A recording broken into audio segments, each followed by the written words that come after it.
حضرت کے پاس جو وحی آتی تھی اس کی قسمیں بہت زیادہ ہے، لیکن دو بڑی قسمیں جو بخاری بدء الوحی میں بھی بیان ہوئی. احیانا یتمثل لی الملک رجلا،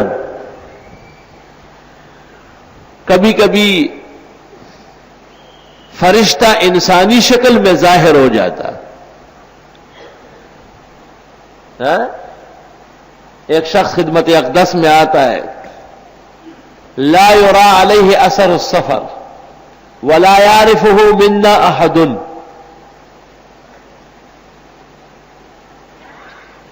شدید البیاض، سفید کپڑے پہنے ہوئے، شدید سواد الشعر، کالے بال.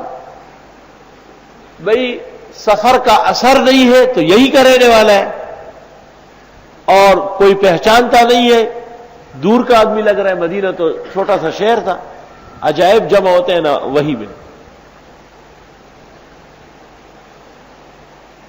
حضرت کے سامنے بیٹھ گیا، فاسند رکبتیہ الی رکبتیہ ووضع یدیہ علی رکبتیہ علی فخذیہ. حضرت کے سامنے دو زانو ہو کے بیٹھ گیا اور ہاتھ بھی رکھے گھٹنوں پہ، یا حضرت کے گھٹنوں پہ. ثم قال اخبرنی یا محمد مل ایمان مل اسلام مل احسان متی الساعۃ واخبرنی عن اماراتها.